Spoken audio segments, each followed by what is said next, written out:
Well, I'd like to welcome back our internet audience to what is our final offering in our Unsilencing the Archives series. Hard to believe that this all began back last September, but here we are.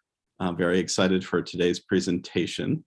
But before we get into the details around that, I'd like to welcome Dr. Melissa Craddock, who is our Bade Museum curator, to do a presentation of our decolonization statement. Melissa. Thank you, Aaron. We would like to begin by acknowledging that Berkeley, California is on the territory of the Huchun, the ancestral and unceded land of the Chochenyo Ohlone. We respect the land and the people who have stewarded it throughout many generations, and we honor their elders, both past and present. We're living in a moment that warrants deep reflection, wherein even our most venerated figures deserve reasonable scrutiny. During his time directing the archaeological excavations at Tel Nasbe, W.F. Bade participated in harmful stereotyping of local populations that was common among white Americans and Europeans conducting fieldwork in British Mandate Palestine. Some of these attitudes appear in print in his popular 1934 book, A Manual of Excavation in the Near East. Museums are also scrutinizing their collections, including evaluating the legal status and ethics with which they were acquired.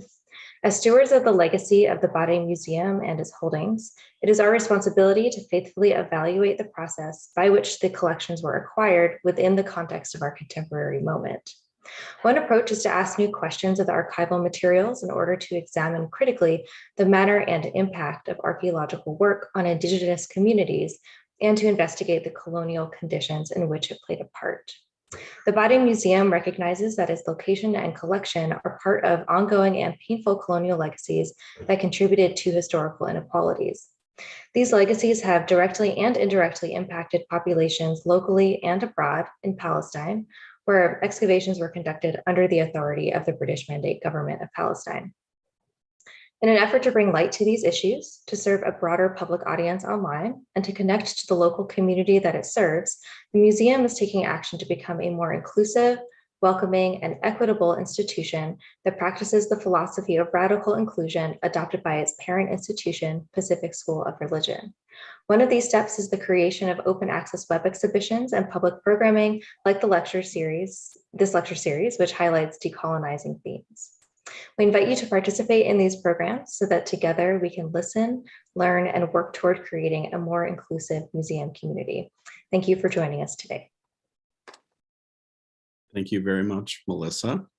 Well, it is my distinct pleasure to introduce Dr. Elizabeth Miner this morning or afternoon or evening, wherever you are in this beautiful globe of ours. Elizabeth Miner is a lecturer in anthropology at Wellesley College. She earned her PhD in Near Eastern Studies from the University of California, Berkeley, focusing on cultural connections between ancient Egypt and Sudan.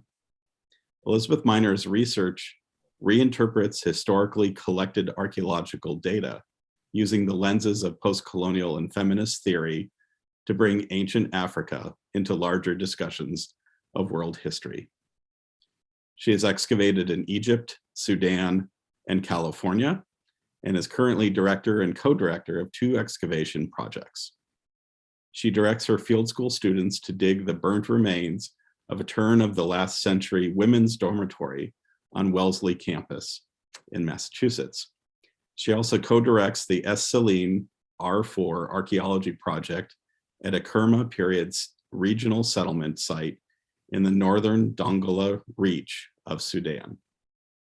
Her 20 years of museum work include educational outreach, registration, development, and digital imaging projects. She first visited a museum basement as a child and wanted to stay there forever.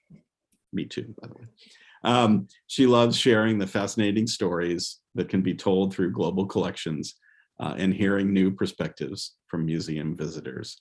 I'm very pleased to welcome Dr. Elizabeth Miner and to yield the floor to her. Thank you, everybody. Here, let me get my screen sharing started. Oh, sorry. I think I would have done this enough at this point. All All right, can you see it okay? This looks great. And I can Great. tune out. All right, so thank you for the invitation to speak today for the Unsilencing the Archives series. What I will speak about will bridge between this series focused on decolonizing excavation archives and last year's new perspectives on ancient Nubia. I think that's why you invited me to share this particular research. I'm glad to have the opportunity to contribute to these important conversations. I'd planned to join the Nile Valley Collective Roundtable just about a year ago, but had to cancel at the last minute, unfortunately.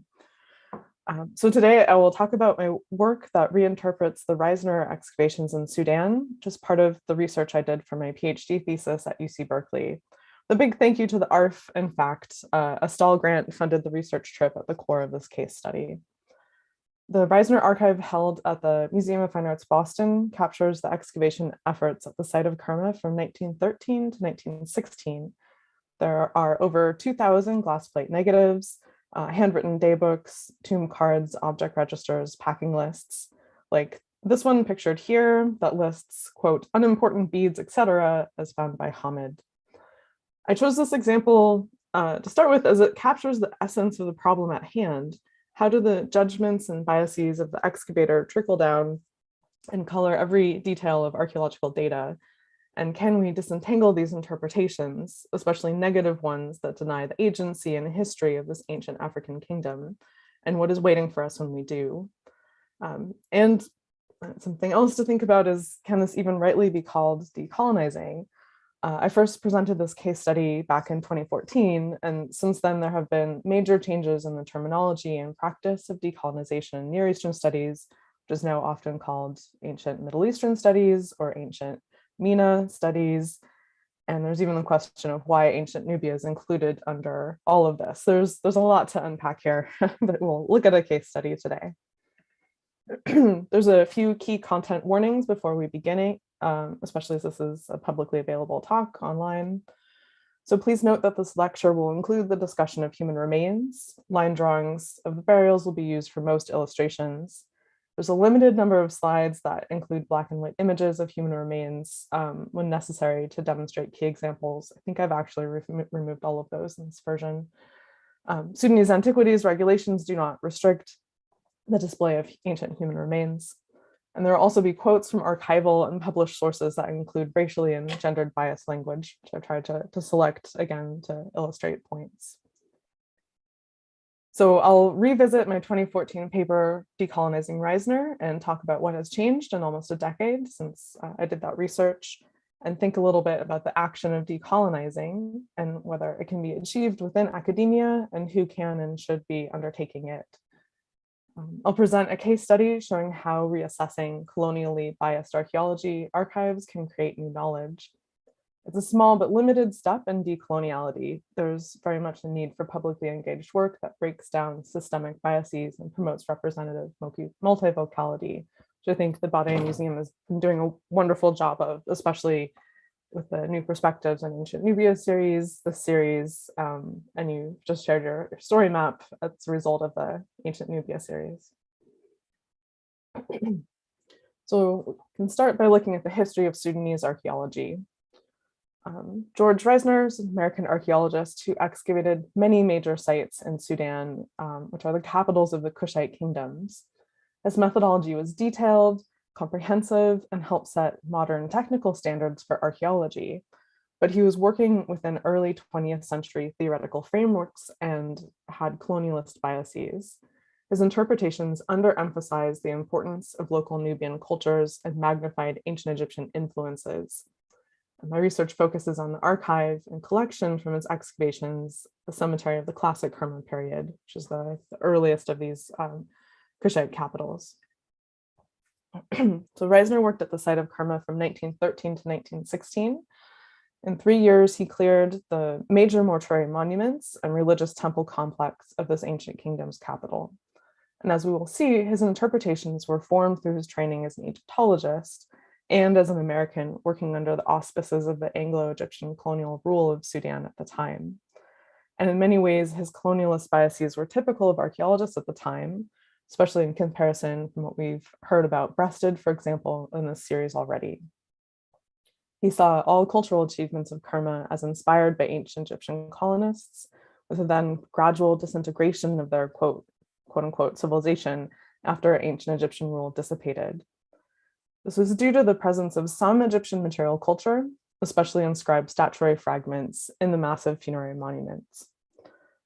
Reisner's biased interpretations were rectified by the more than 50-year career of Charles Bonnet, who's led the Geneva University excavations that reassessed and expanded upon that which Reisner had uncovered.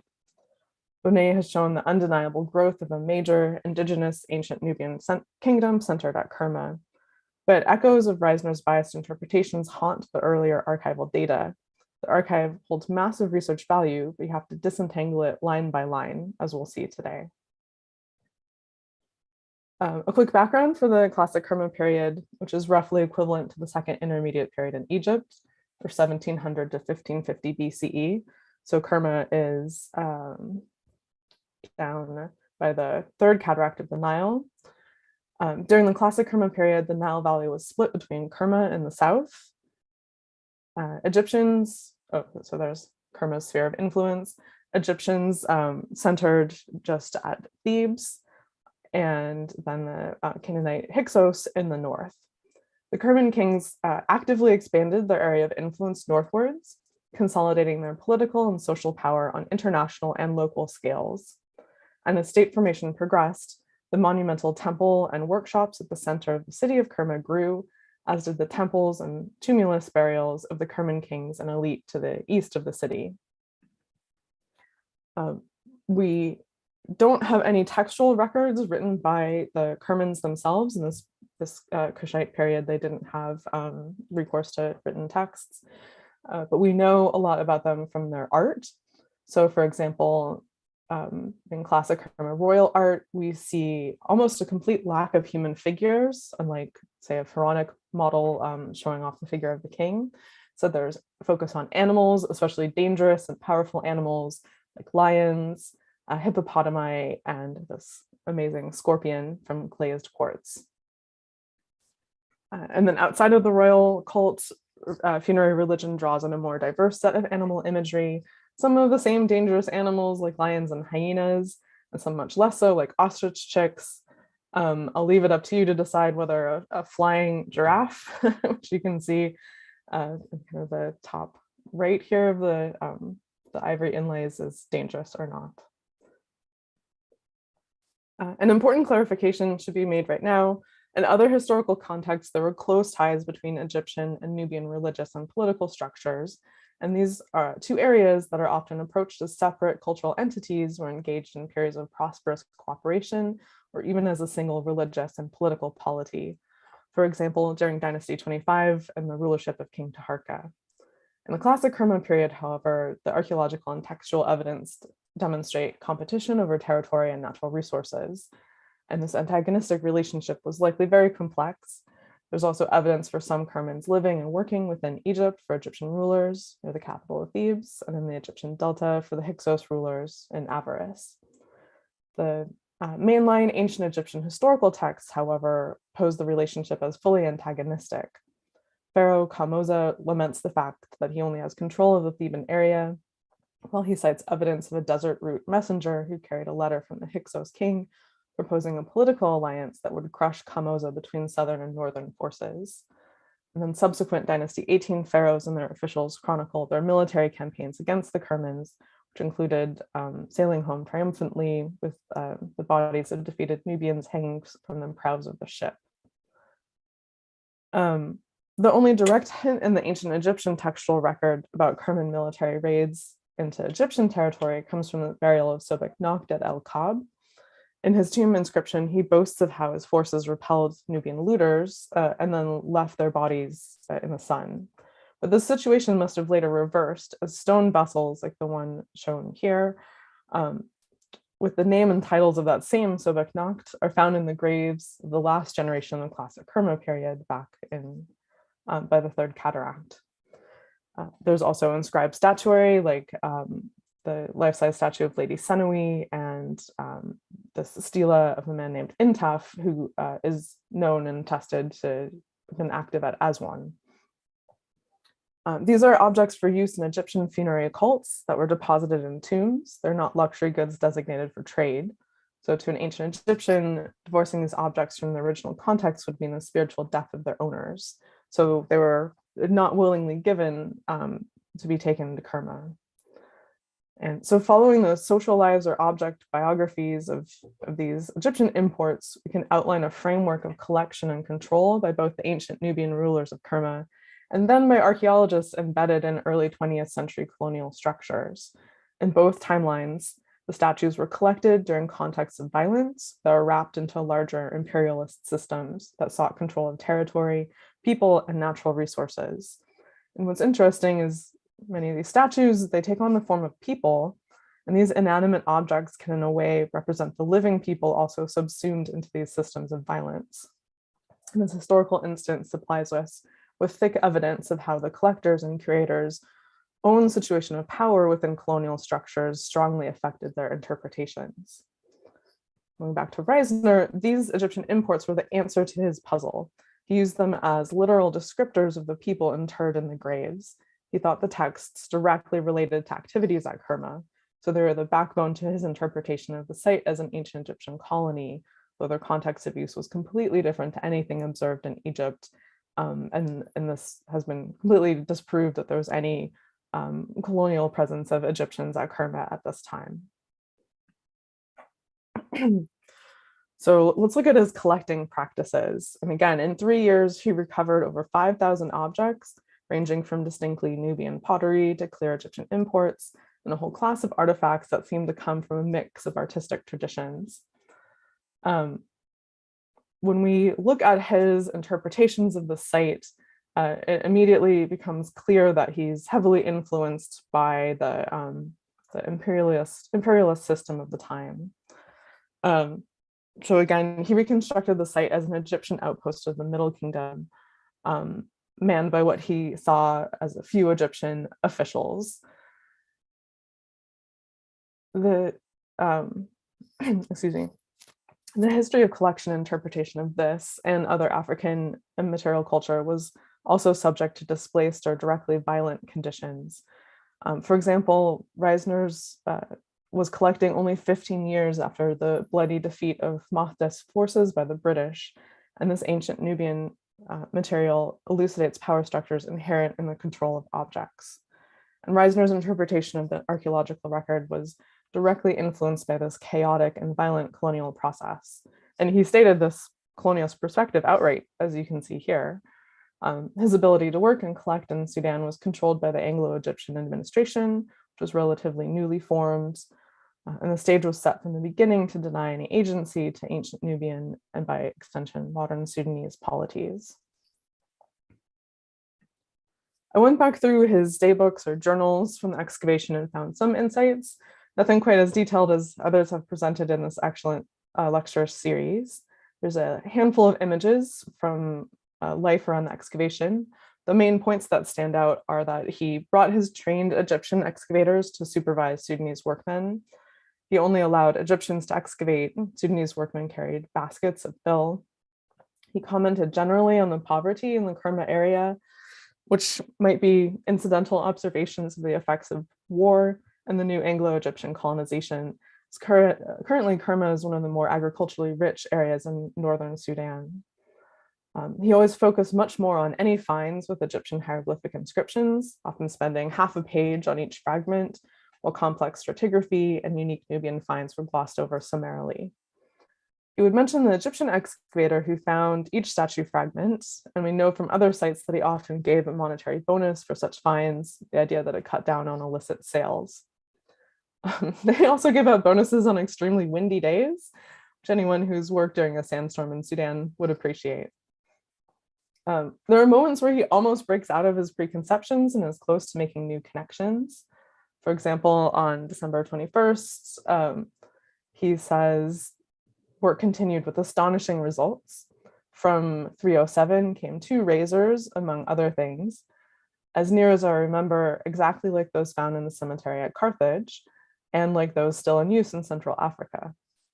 From 308, 4 jars unlike anything I've ever seen or that the men have ever seen. One of them is a fine redware bowl with handle with a cow's head for a spout and also a 6-legged crocodile. But then when he gets to his larger interpretations, he returns to his colonialist mindset. The outcomes of Reisner's collecting and interpretation created a deeply biased foundation for the understandings of ancient Nubian history with long-lasting results. But even at the time of his first publishing, dissenting voices spoke up against this denial of African history. The effects of colonialist archaeology were pointed out in particular by African-American writers, such as W.E.B.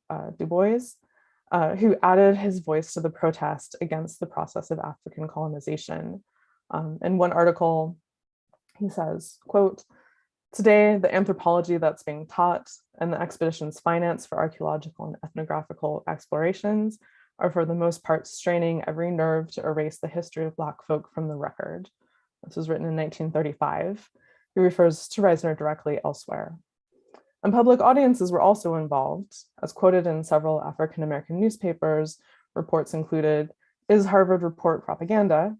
In the face of Harvard's recent attitude on the Negro, it would seem to indicate this contradiction of existing biblical and historical records on Egyptian civilization is but a continuation of the white man's propaganda to deprive the Negro of any connection whatsoever to any form of ancient civilization."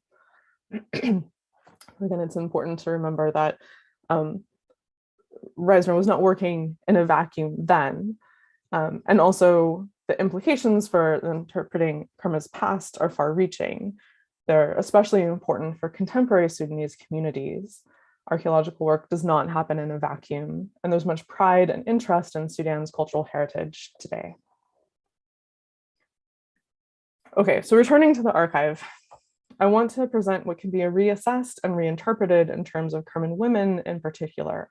There's one burial that stood out to me with enormous potential for understanding the life of a high-status Kerman woman.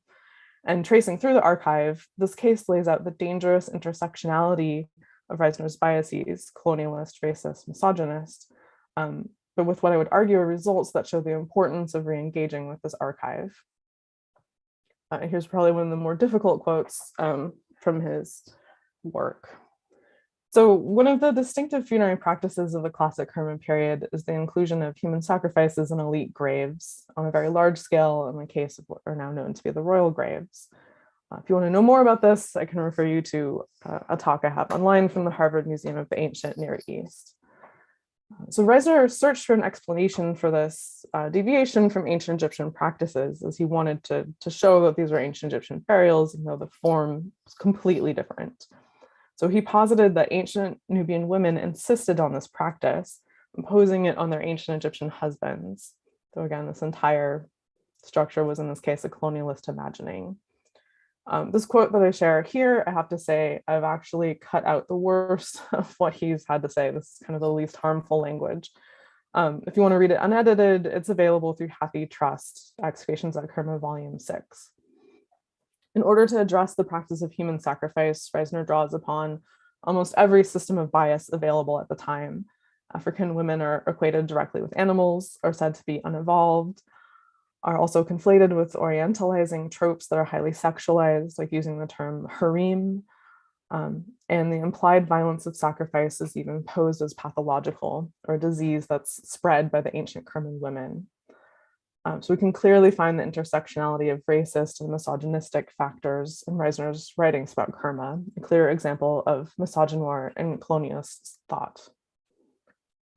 But what then is left, and what can be learned from the archive? And can researchers navigate these ethical pitfalls in a way that does justice to ancient lives, while still understanding that these interpretations are based on data created through the exploitation of indigenous bodies? It's the labor that uncovered them and the people whose remains were collected.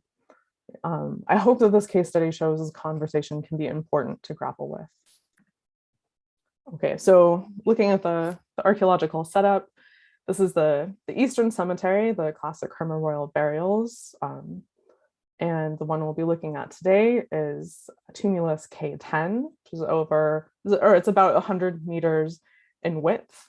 The king's burial was at the center, but we're going to look at one of the elite graves that's kind of inserted into the disc of the tumulus, grave K1053. It's a well-equipped burial with one intact funerary bed.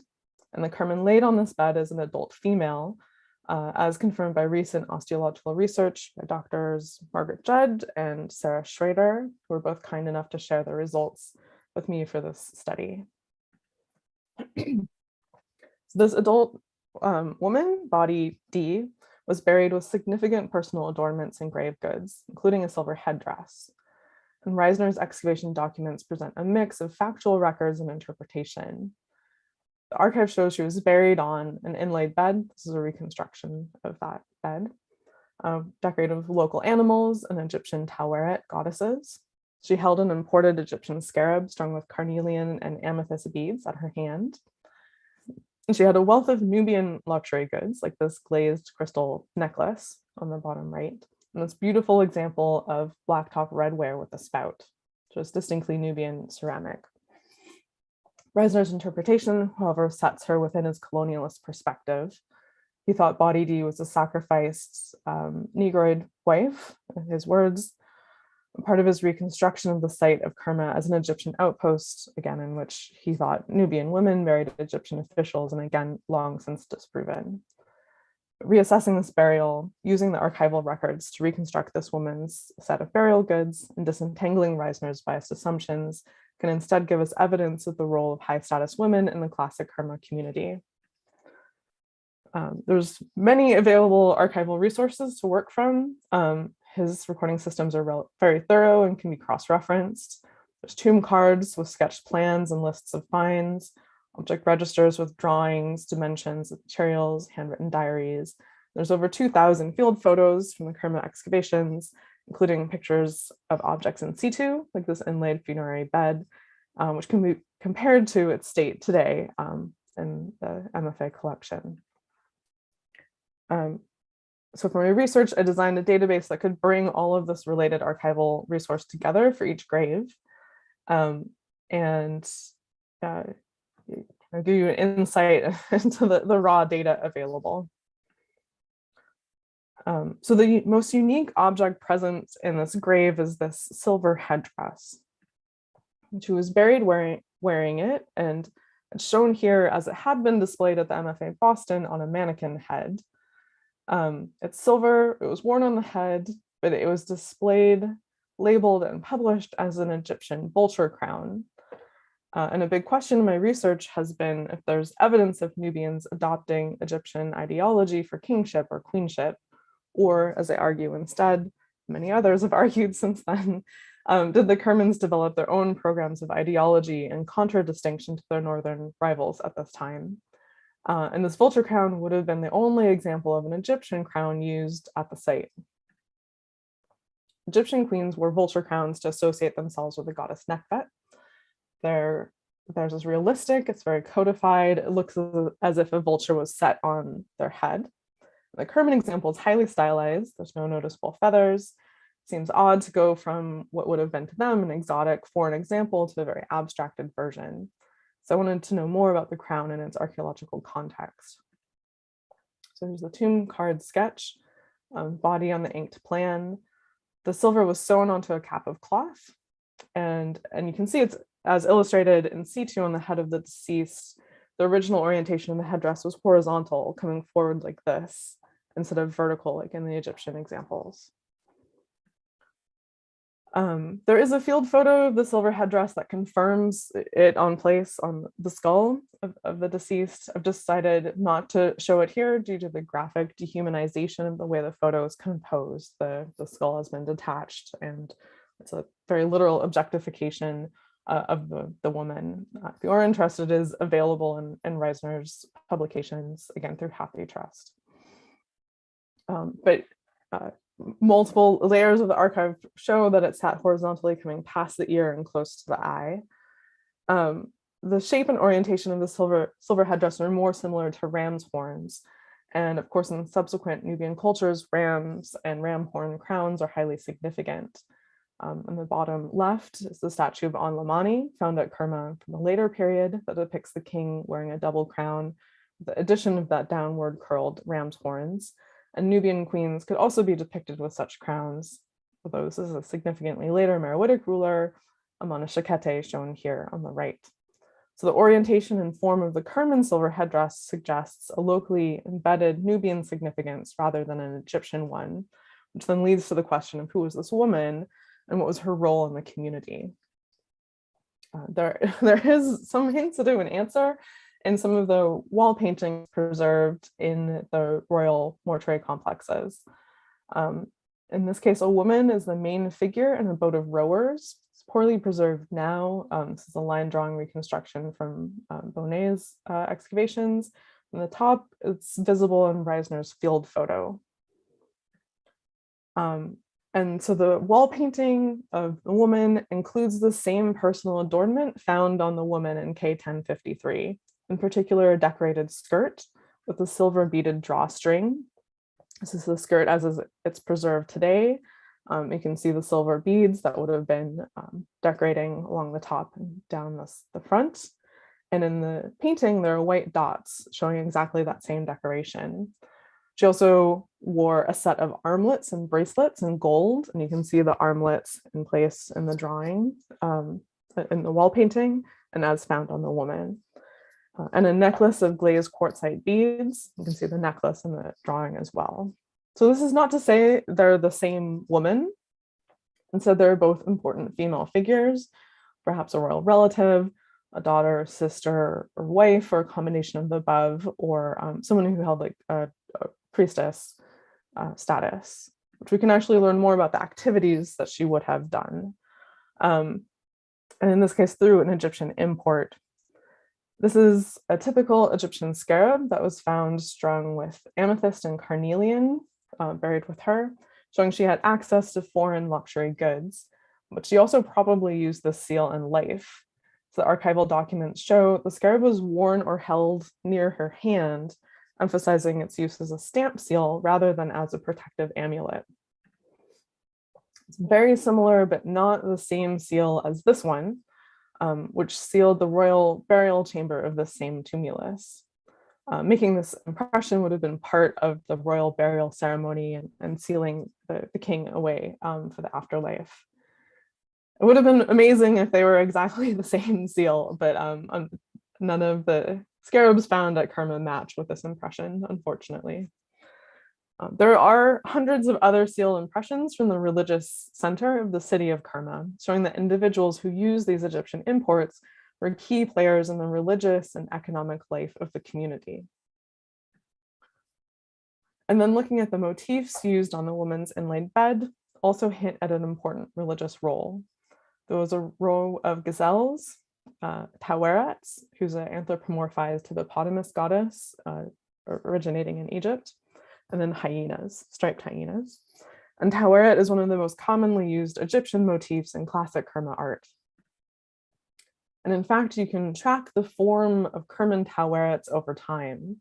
You can see an evolution and adaptation of an Egyptian motif into Kerma religion. So classic Kerma in the early generation, which is the example we're looking at now, it's very similar to the Egyptian models, though without any hieroglyphic markers. She's not holding an ankh or a jed pillar, for example. But then by the second generation of her use in Kerma, her figures includes the addition of that decorated skirt. You can see the little notches to show the beaded decoration. And then finally, there's a move to fantastical or magical form with the addition of wings still wearing a skirt. And here's a line drawing if that helps with the comparison. So by reassessing the archival record for the woman in K1053, a very different picture emerges. In the case of the silver headdress, a direct connection to Egyptian royal iconography is not likely. The horizontal orientation suggests the locally embedded religious significance instead, perhaps that of ram's horns. At the same time, we see the use of Egyptian imports like the scarab seal that have been adopted for economic use in the community, and the start of the adaptation of an Egyptian goddess to have associations with high status Kerman women by reframing her within Nubian personal adornment. So women can have an active and creative role in classic Kerma religious and economic life. And in continuing with this research, I found less well-preserved burials of women with very similar personal adornment, whether beaded skirts, some fragments of silver headdresses, though none complete enough to see the form like this example. But this serves to show that there's much further research to be done to better understand the presence and roles of women in the Kerma community. Okay, so then kind of reflecting on what has changed over the past decade or so, following the entanglement of collection, control, and knowledge production within this archaeological archive highlights the imperative need for reimagining the relationship between Africa and museums. The question remains, however, if the complexity of how artifacts were used and their changing contexts over millennia can be captured for contemporary public audiences. The 2019 and 2020 special exhibit at the Museum of Fine Arts Boston called Ancient Nubia Now address some of this biased history, and public reactions to this have been interesting. It's been traveling, it was in St. Louis. I'm not sure if it's still open there, but I think it's going to continue to tour. In the entrance to the exhibit, signage acknowledged the fact that the MFA has not previously prioritized the display of ancient Nubian collection. They also state that the history of the collection is, quote, complicated by our growing awareness of the far-reaching impact of European colonialism. Although the Boston expedition held permits to excavate at Nubian sites, those permits were in fact issued not by the Egyptians and Sudanese, but by British colonial officers. The exhibition included videos of interviews with scholars about the content of the collection, but more importantly about the racist and biased interpretations in the past. A young woman who is Sudanese and a college student in the Boston area speaks to visitors about how she feels strongly connected to Lady Senawi, as experienced by viewing the sculpture on display. Exhibition labels also state, quote, we acknowledge the privilege and obligation that comes with being stewards of these masterpieces. We also commit to interpret this collection together with the communities we serve. Public reactions can also be gauged through the social media dialogue around the exhibit. It's included people gushing about how much they love Egyptian art, who then were corrected by other posters who point out the objects are in fact from ancient Nubia. Some commenters are writing from Sudan. One person invited anyone who sees the exhibit or his comment to come visit him in Dongola. Recent grassroots movements to decolonize museums, and then museums who have addressed the colonial foundations of their collections, like the Bade, San Diego Museum of Us, the Pitt Rivers Museum, have opened a public dialogue about the intersections of violence, collection, curation, and display of ancient and modern cultures. And Kerma now stands as an important case study in the ancient, historical, and contemporary instances of this dialogue. But it's just as important to focus on how understandings of the past are built in the future, especially through collective and collaborative dialogues. So here's a few resources through the Bade and through the ARF.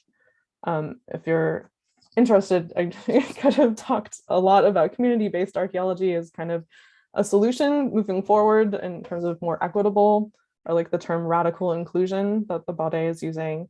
If you want to hear about my own projects on this same channel, you'll find an Ask an Archaeologist episode.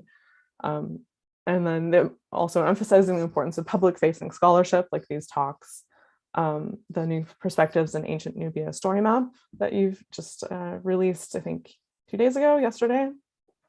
And also, again, collective discussion among scholars, thinking about how to prioritize our own research and connect with public audiences and getting input that way. Again, as a member of the Nile Valley Collective, I suggest you look back at the roundtable that was also hosted here. Thank you. I think that's the end of my slides, and I look forward to all of your questions.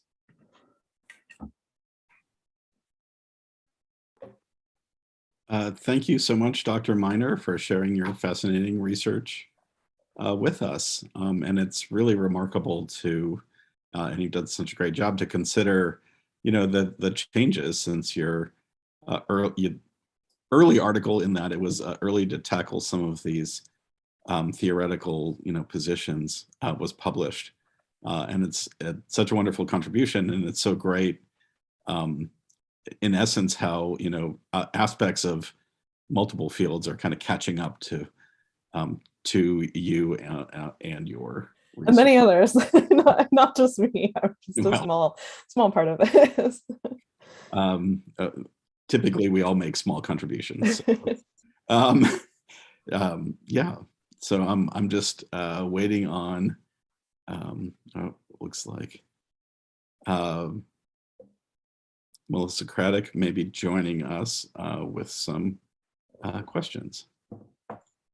Yeah, thank you so much for this incredibly informative and illuminating talk and for sharing your work today.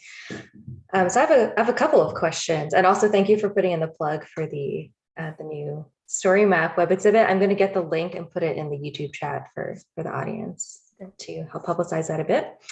My first question, could you discuss in a bit more detail the reception of Reisner's interpretations during his lifetime, particularly the pushback that he received for his racist and gendered views? You mentioned the critique by W.B. Du Bois. Did anyone else join that chorus to refute Reisner's harmful interpretations? Yes, that's an entire other talk that you could have in this series. Within kind of academic Egyptology and kind of like a white American scholarship, I guess I would say, or kind of within Near Eastern studies, there was some pushback as early as 1940. Juncker pointed out kind of the fallacy in his argument in that Egyptian officials living outside of Egypt would have so completely changed their burial practices, something that's very essential to kind of the core of their cultural practices. But it really didn't change in terms of kind of archaeological interpretation until the salvage archaeology that occurred in the 60s and 70s in Sudan and southern Egypt, so like northern Sudan and southern Egypt, during the building of the Aswan Dam, and that influx of information that came in about kind of rounding out evidence of Nubian archaeology and cultures, and especially from archaeologists who hadn't been trained as Egyptologists. There was sort of a worldwide call for archaeologists to come do this salvage archaeology. So it brought in a lot of different perspectives and without kind of that overburden of Egyptological perspectives. And then in terms of African-American scholarship in particular, I would refer you to Vanessa Davies and Deborah Hurd, and also Solange Ashby has talked about this, and looking at key scholars, especially Leo Hansberry, who spoke out and kind of tried to push back against these biased interpretations, and were very much kind of siloed into their kind of separate academic departments. In particular, the Hansberry Society, I could check out their webpage. They have a lot of information.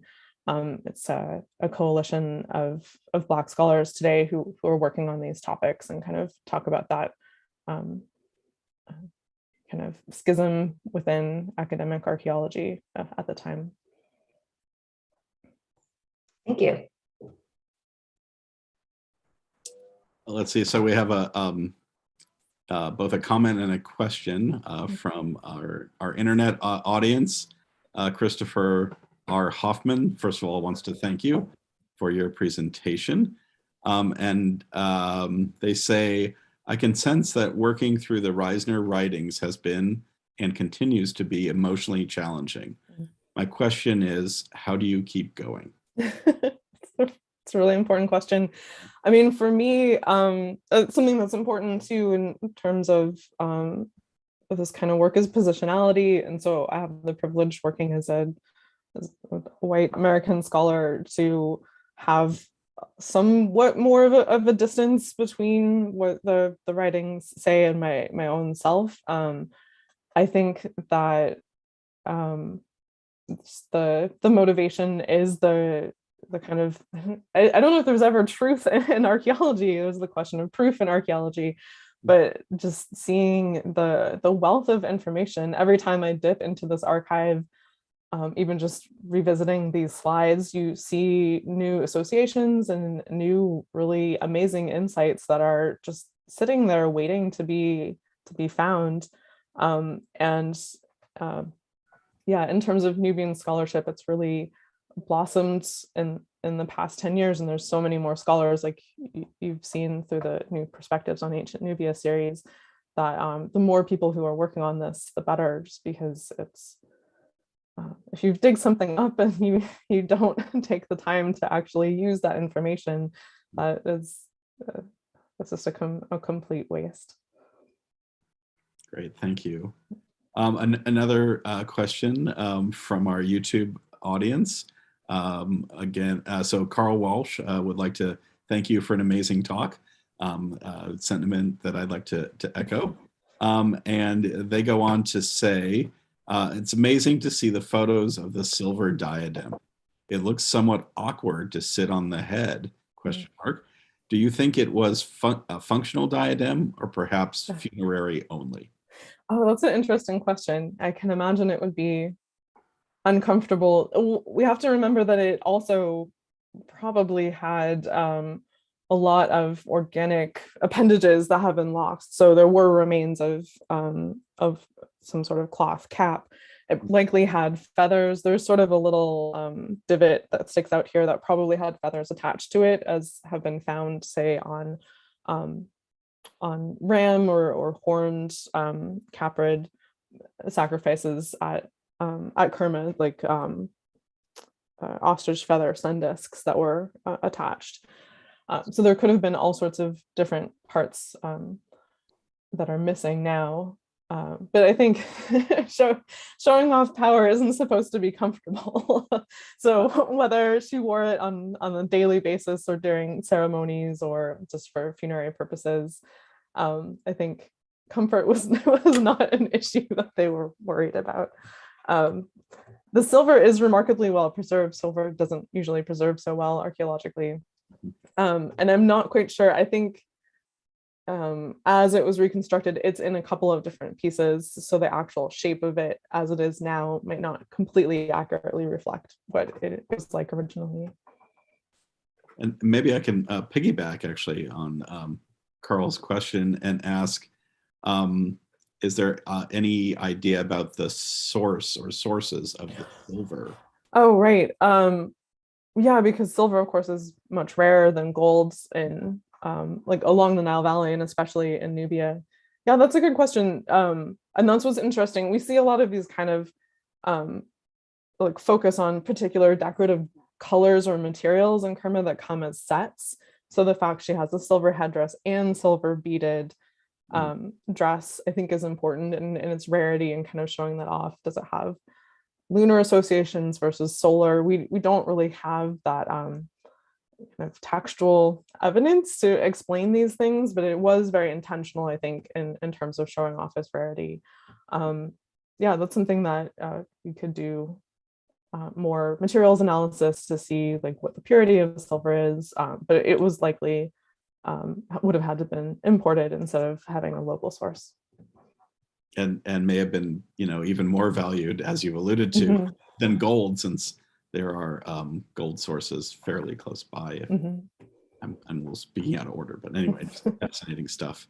Sorry, not to interject too much of myself, but sometimes with metals too, it's not just their color, but also their sheen. Yeah. Which of course is lost as they tarnish over time, but reflective qualities can have social meanings, et cetera, et cetera. So yeah, and in fact, the much more common decorated headwear in classic Kerma are caps that have mica inlays. So they would have also had that the more iridescent, but kind of it's the sort of silver colored mica. So yeah, a lot of really interesting things going on. Those might be the cheap knockoffs, but anyway.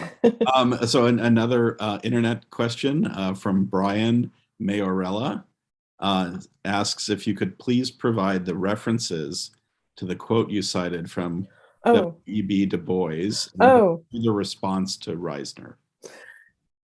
Yes, I will follow up with a comment in the YouTube stream. It's from 1935.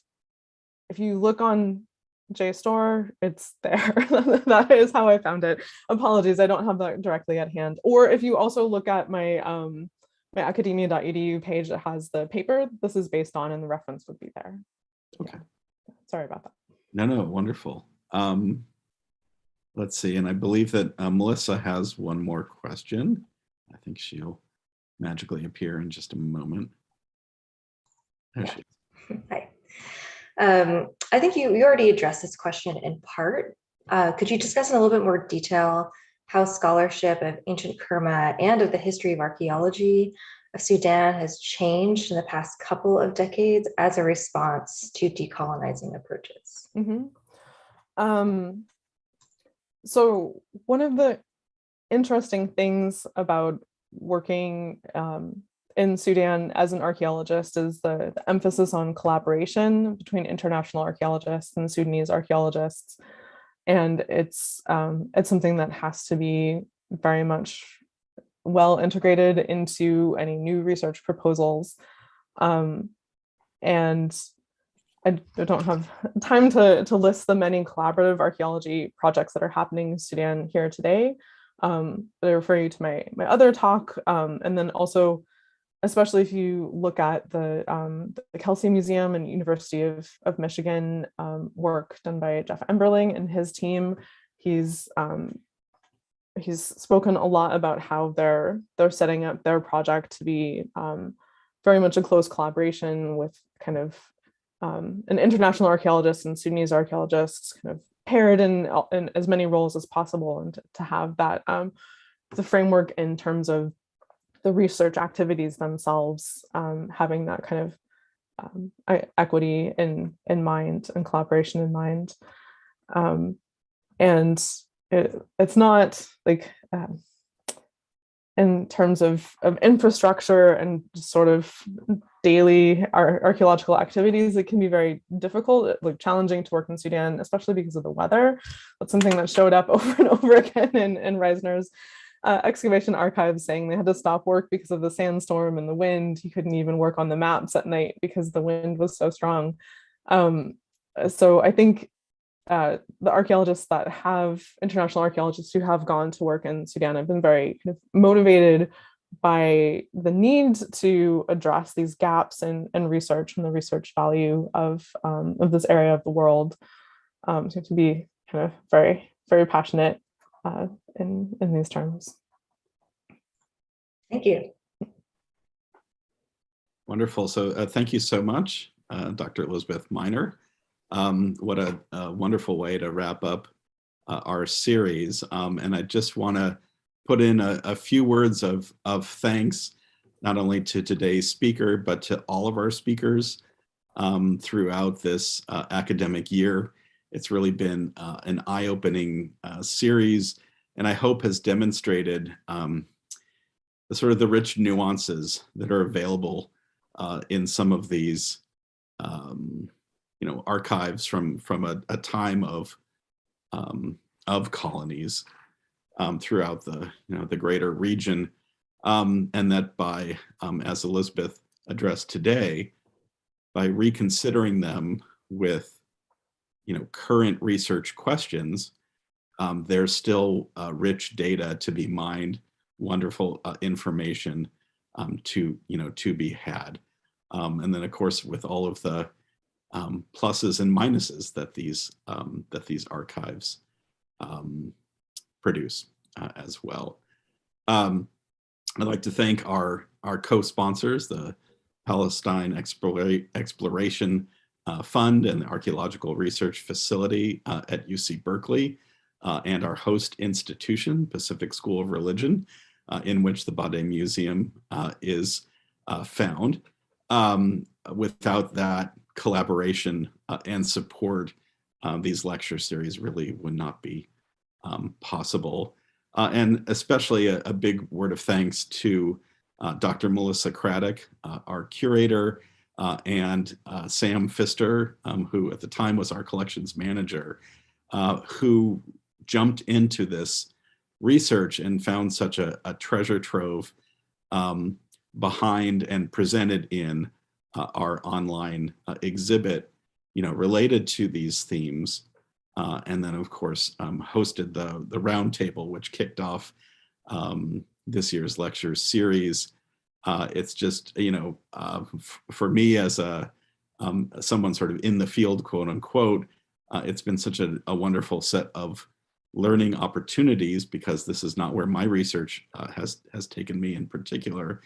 But anyway, again, I think to our audience, and if there are young graduate students or scholars out there, it is such a rich arena for inquiry, and also shows just the importance of continuing to maintain these archives, and a hat tip to our predecessors, who, with all of their faults and all of their warts showing,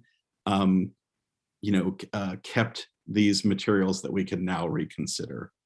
Going back to the sort of fundamentals of archaeology, I think it applies also to archives as well, that keeping your data and your interpretation separate is extremely important, because future generations can always go back and reconsider your data and reinterpret it. So with that, I'd like to thank both our presenters, and of course all of the different institutions involved, and just to let you know, the internet audience, that we'll be starting up a new series in the academic fall of this year, and its theme will be women and gender performance in antiquity. So stay tuned. We're going to have a little summer break, but then we'll come back in the fall with a new set of interesting and I would think, hopefully thought-provoking questions and information. And again, thanks to all the scholars who've been so generous in sharing their research and their ideas with our audience.